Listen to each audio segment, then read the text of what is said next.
Big TV భక్తి సమాచారం WhatsApp ఛానల్లో జాయిన్ అవ్వండి. అన్ని విశేషాలు ఎప్పటికప్పుడు తెలుసుకోండి.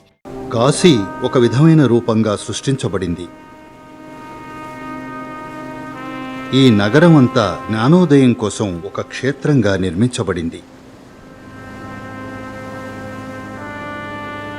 వాళ్ళు ఈ నగరాన్ని 7 అంచెలుగా నిర్మించారు. ఈ 7 అంచెల గుండా లోనికి వెళ్లాల్సి ఉంటుంది. కాబట్టి జ్ఞానోదయం పొందాలనుకుంటే వారు కాశీకి వెళ్తారు. ఈ నగరాన్ని 7 అంచెలుగా నిర్మించారు. కాశీలోని కేంద్రస్థానం మణికర్ణిక.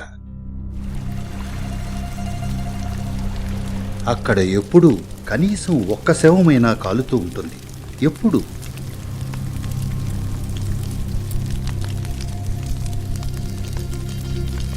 అలాగే ఇది ప్రతి భారతీయుడి కర్తవ్యం. ఈ ఇంధనాన్ని అందించడం అనేది, ఎప్పుడూ కనీసం ఒక్క శవమైనా కాలుతూ ఉండేలా చూడడం అనేది.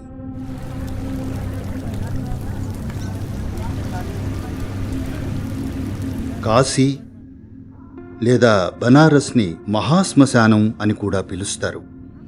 It is also referred to as the Mahasmashana. That means it's a great cremation ground.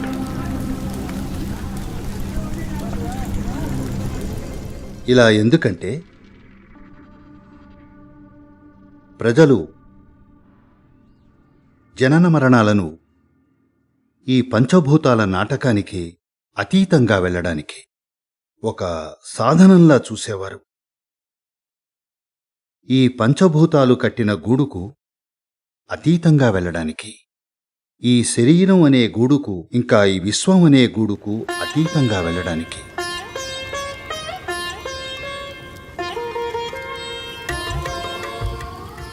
శవాలను బహిరంగంగా కాల్చేది ఇందుకే. మీరు మీ భౌతికతను అధిగమించడం కోసం.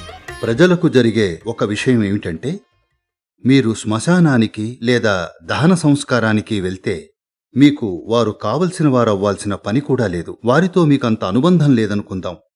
ఎవరో తెలిసిన వారంతే. వారి దహన సంస్కారాలకు మీరు వెళ్లారు, లేదా ఈ రోజు సాయంత్రం శ్మశానానికి వెళ్లి అక్కడ ఎవరితో దేహం కాలడం చూశారనుకుందాం. తిరిగి వెళ్ళాక మీకు ఏదీ తినాలనిపించదు. మనసు బాగోపోవడం వల్ల కాదు, అదేం లేకుండానే. ఎందుకంటే శరీరం తన సొంత విధాల్లో గ్రహిస్తుంది.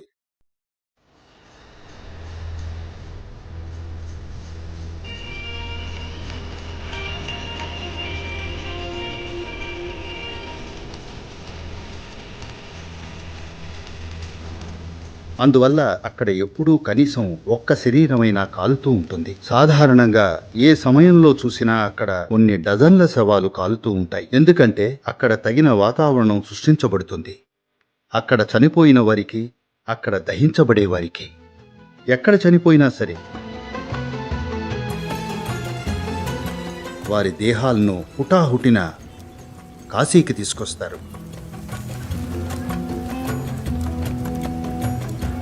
ఈ రోజుల్లో ఇదంతా పోతోంది. కానీ ప్రాచీన కాలం నుండి ఇలా ఉండేది. వృద్ధాప్యం మొదలవ్వగానే ప్రజలు కాశీకి వెళ్లిపోయేవారు. అక్కడ చనిపోవాలనుకునేవారు.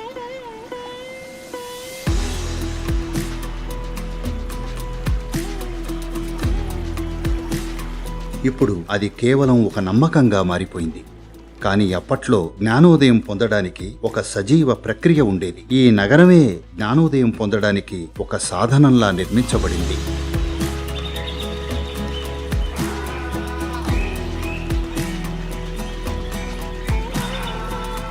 7 అంచెలు. వీటన్నింటినీ దాటుకుని వెళ్తే మణికర్ణిక చేరేసరికి జ్ఞానోదయం పొందిన వ్యక్తిగా మారతారు. Where you go to Manikarnik, by then it is a realized being.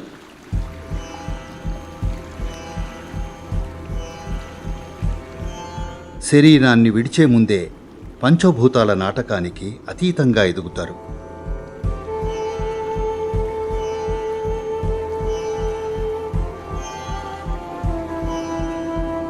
ఎవరైతే ఇంకా శాశ్వత తత్వాన్ని తెలుసుకోలేదో వారు కనీసం తమ మర్త్య స్వభావం గురించన్నా తెలుసుకోవాలి. కేవలం తను మరణిస్తాడన్న ఎరుక ఉన్నప్పుడే, దాన్ని కళ్ళెదురుగా చూసినప్పుడే అతీతంగా వెళ్లాలనే ఆకాంక్ష ఒక నిజమైన శక్తిగా మారుతుంది. లేదంటే ఆధ్యాత్మిక ప్రక్రియ అంతా కేవలం ఒక వినోదం మాత్రమే అవుతుంది. ఈ ఎరుక మీ ప్రతి కణంలోకి చొచ్చుకుపోయినప్పుడే అతీతంగా వెళ్లాలనే కోరిక నిజమైనదిగా అవుతుంది. లేదంటే అది క్షణకాల కోరికే అవుతుంది. ఇలా ఇదో అదో చేయాలనిపించే క్షణకాల కోరికలు మిమ్మల్ని భౌతికానికి అతీతంగా తీసుకెళ్లలేవు.